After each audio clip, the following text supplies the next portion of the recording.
नमस्कार, आप देख रहे हैं मारवाड़ का नंबर 1 चैनल झिलको बीएमआर और बात करते हैं चलिए राजस्थान प्रदेश की आज की बड़ी खबरों की। और शुरुआत करते हैं राजस्थान प्रदेश की आज की पहली बड़ी खबर के साथ। बड़ी खबर, कोचिंग स्टूडेंट्स के सुसाइड को रोकने के लिए सरकार लाएगी विधेयक। हाईकोर्ट ने कहा क्यों न कानून बनने तक केंद्र सरकार की गाइडलाइन को लागू करा दिया जाए। कोचिंग स्टूडेंट्स के सुसाइड को रोकने के लिए राज्य सरकार कानून बनाने जा रही है। इसके लिए सरकार विधानसभा में आत्महत्या रोकने के संबंध में विधेयक लेकर आएगी। ये जानकारी सरकार की ओर से शुक्रवार को हाई कोर्ट में दी गई। हाई कोर्ट में सरकार की ओर से 33 जिलों में संचालित कोचिंग सेंटर्स की लिस्ट भी पेश की गई। इस पर हाई कोर्ट ने सरकार से पूछा है कि क्यों न कानून बनने तक कोचिंग सेंटर्स पर अब केंद्र सरकार की गाइडलाइन लागू करा दिया जाए। इसे लेकर कोर्ट ने राज्य सरकार से 3 सप्ताह में भी जवाब मांगा है। अगली बड़ी खबर, उत्कर्ष कोचिंग माली के घर से मिला 4.5 किलो सोना, करोड़ों रुपए एनजीओ को दिए। प्रॉपर्टी में भी हुआ लेन देन, डील से जुड़े डॉक्यूमेंट मिले हैं। राजस्थान की उत्कर्ष कोचिंग पर तीसरे दिन यानी शनिवार 4 जनवरी को भी आयकर विभाग की कार्रवाई जारी रही। जोधपुर में तीसरे दिन चली कार्रवाई में करोड़ों रुपए के इन्वेस्टमेंट की जानकारी सामने आई है। दरअसल आयकर विभाग की टीम को उत्कर्ष कोचिंग और फिजिकल वाला की 20,800 करोड़ की डील में टैक्स चोरी की जानकारी मिली थी। इसके बाद से टीम लगातार उत्कर्ष कोचिंग से जुड़े ठिकानों पर सर्च कर रही है। शनिवार को भी सर्च के दौरान डील से जुड़े डॉक्यूमेंट और एनजीओ को करोड़ों रुपए की फंडिंग से जुड़ी जानकारी मिली है। वहीं टीम को उत्कर्ष कोचिंग संचालक के मालिक निर्मल गहलोत के घर पर तलाशी के दौरान करीब 4.5 किलो सोने की ज्वेलरी और 15 लाख रुपए कैश मिले हैं। वहीं इस रेड के दौरान कब्जे में लिए इलेक्ट्रॉनिक गैजेट्स, कंप्यूटर, लैपटॉप और मोबाइल समेत अनेक क्लोनिंग डिवाइस के बारे में जानकारी जुटाई जा रही है। अगली बड़ी खबर, राजस्थान में जिले हुए खत्म, बिजनेसमैन बोले अब क्यों लगाएंगे पैसा। 2 महीने पहले हुई थी समिट में निवेश को तैयार थे, लेकिन अब नहीं। लाखों रोजगार हमने देने की तैयारी की थी। राजस्थान के 9 जिले रद्द होने से यहाँ होने वाले इन्वेस्टमेंट और रोजगार के नए अवसर भी अब मुश्किलों में आ गए हैं। इन जिलों में 2 महीने पहले ही इन्वेस्टमेंट मीट का आयोजन किया गया था, जिसमें कई एमओयू पर साइन हुए थे। लेकिन अब इन्वेस्टर क्या कहना है कि अब वो इन्वेस्टमेंट को लेकर मंथन करेंगे। नए जिलों में प्रशासन तक पहुंचने में उन्हें कई दिक्कतों का सामना करना पड़ सकता है। पुराने जिलों के पास से पहले से जितना काम है, नए एमओयू का तेजी से आगे बढ़ना मुश्किल है। ऐसे में इसका असर निवेश और रोजगार के अवसरों पर पड़ेगा। दरअसल भजनलाल सरकार ने कांग्रेस सरकार के वक्त बने नए जिलों में से 9 जिलों और 3 संभागों को कैंसिल कर दिया। अशोक गहलोत ने 2023 में इन जिलों को बनाने का ऐलान किया था। सरकार के फैसले के बाद आपको बता दें कि इन्वेस्टमेंट ने साफ तौर पर वापस कम बैक कर लिया है। उन्होंने कहा कि राजस्थान में जिले खत्म हो चुके हैं। बिजनेसमैन का कहना है कि अब हम पैसा नहीं लगाएंगे। अगली बड़ी खबर, अपडेट, राजस्थान में ननिहालों को सर्दी से मिलेगी राहत। शीतलहर के चलते 11 जनवरी तक अवकाश घोषित। राजस्थान में एक जिले में आपको बता दें कि आंगनबाड़ी केंद्रों पर जिला कलेक्टर ने जिले में तेज सर्दी और शीतलहर को देखते हुए 4 जनवरी से 15 जनवरी तक शीतकालीन अवकाश घोषित कर दिया है। दरअसल आपको बता दें कि राजस्थान के एक संचालित आंगनबाड़ी केंद्रों पर जिला कलेक्टर ने जिलों में तेज सर्दी और शीतलहर को देखते हुए 4 जनवरी से लेकर 15 जनवरी तक अलवर में शीतकालीन अवकाश घोषित किया है। शाला पूर्व गतिविधियों में 3 से 6 साल तक के बच्चों को अवकाश के दौरान पोषाहार टेक होम राशन के रूप में दिया जाएगा। आंगनबाड़ी कार्यकर्ता और सहायिका केंद्र पर यथावत उपस्थित रहेंगी। इधर आपको बता दें कि राजधानी जयपुर में भी वर्तमान में प्रदेश में शीतलहर के प्रकोप के जारी होने की वजह से यहां पर आंगनबाड़ी केंद्रों पर आने वाले बच्चों को शीतलहर से बचाने के लिए संबंधित जिले के जिला कलेक्टर को उनके जिले की स्थिति के अनुसार आंगनबाड़ी केंद्र संचालन के समय में परिवर्तन करने को कहा गया है। अगली बड़ी खबर, जयपुर में national wheel chair cricket tournament में भड़की सांसद, गंदगी और अव्यवस्था देख बोली ट्रांसफर करवा दूंगी। आयोजकों ने की थी शिकायत। जयपुर के चौगान स्टेडियम में शनिवार को national wheel chair cricket tournament की शुरुआत के दौरान सांसद मंजू शर्मा भड़क गई। आयोजकों ने उनसे स्टेडियम में फैली गंदगी और अव्यवस्थाओं को लेकर शिकायत की थी। जब उन्होंने वहां की व्यवस्था देखी तो नाराज हो गई। मंजू शर्मा ने अधिकारियों को लताड़ लगाते हुए ट्रांसफर करवाने तक का कह दिया। अगली बड़ी खबर, अजमेर दरगाह में सजाई गई पीएम मोदी की चादर। केंद्रीय मंत्री रिजिजू ने प्रधानमंत्री का संदेश पढ़ा, का देश में अच्छा माहौल चाहते हैं। प्रधानमंत्री नरेंद्र मोदी की ओर से भेजी गई चादर ख्वाजा मोइनुद्दीन चिश्ती की दरगाह पर सजाई गई है। अजमेर दरगाह विवाद के बीच शनिवार को केंद्रीय अल्पसंख्यक कार्य मंत्री और संसदीय कार्य मंत्री किरेन रिजिजू ने पीएम की ओर से भेजी गई चादर लेकर अजमेर पहुंचे। दरगाह पर उन्होंने देश में अमन सैन भाईचारे की दुआ मांगी है। इसके बाद प्रधानमंत्री का संदेश पढ़कर सुनाया गया। पीएम मोदी की ओर से चादर चढ़ाना पूरे देश की ओर से चादर चढ़ाने जैसा है। उन्होंने कहा कि हम देश में अच्छा माहौल चाहते हैं। अजमेर में दरगाह पर लाखों लोग आते हैं, उन्हें कठिनाइयों का सामना करना पड़ता है। इसीलिए ऐप और वेब पोर्टल लॉन्च किया गया है। इस पर दरगाह पर मिलने वाली सुविधाओं से लेकर अन्य सभी तरह की जानकारियां मिलेंगी।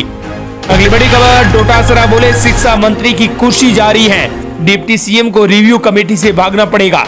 गोदारा ने मुझसे कहा था मेरे इलाके में अंग्रेजी मीडियम स्कूल खोल दो। कांग्रेस प्रदेश अध्यक्ष गोविंद सिंह डोटासरा ने कांग्रेस राज में खुले इंग्लिश मीडियम स्कूलों का रिव्यू करवाने के फैसले पर शिक्षा मंत्री और सरकार पर सवाल खड़े कर दिए हैं। डोटासरा ने कहा कि अंग्रेजी स्कूलों का रिव्यू करने वाली कमेटी में डिप्टी सीएम प्रेमचंद बैरवा को संयोजक बनाया गया है।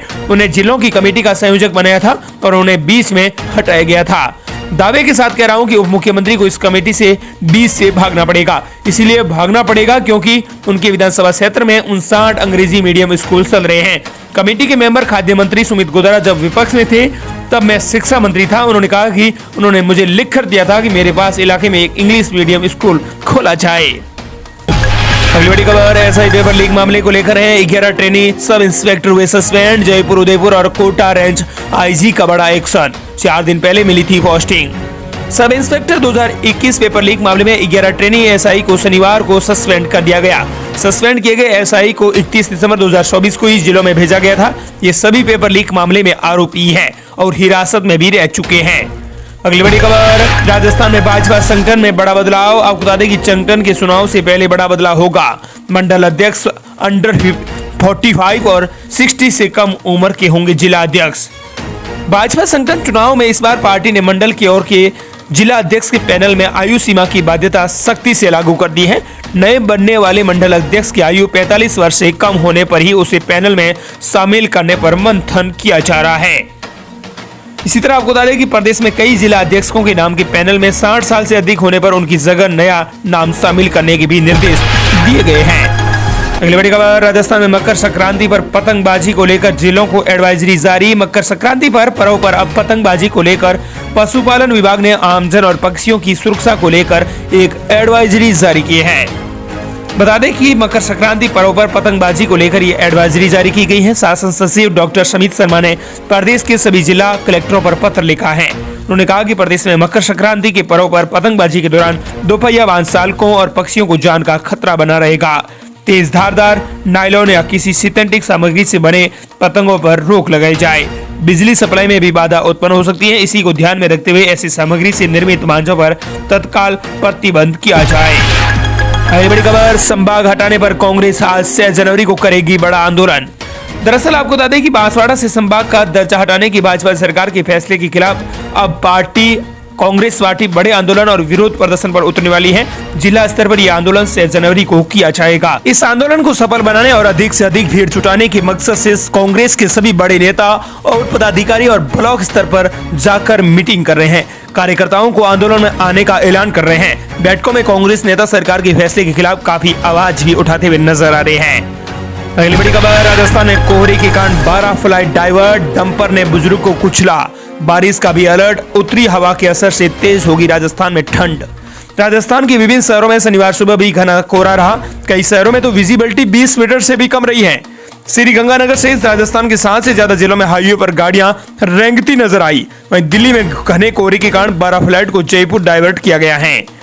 कहीं कहीं हल्की बारिश या बूंदाबांदी भी हो सकती है। मौसम विशेषज्ञों के मुताबिक एक राजस्थान के अंदर पश्चिमी विक्षोभ के एक्टिव हो जाने के बाद 7 जनवरी से प्रदेश में एक बार फिर से उत्तरी हवा का असर बढ़ेगा और तापमान गिरने से सर्दी तेज होने की संभावना है। अगली बड़ी खबर, राजस्थान में ईआरसीबी को लेकर है। प्रदेश की 40% आबादी को मिलेगा लाभ। भूजल रिसर्च के लिए आपको बता दें कि कर्मभूमि से जन्मभूमि तक कार्यक्रम अहम कड़ी है।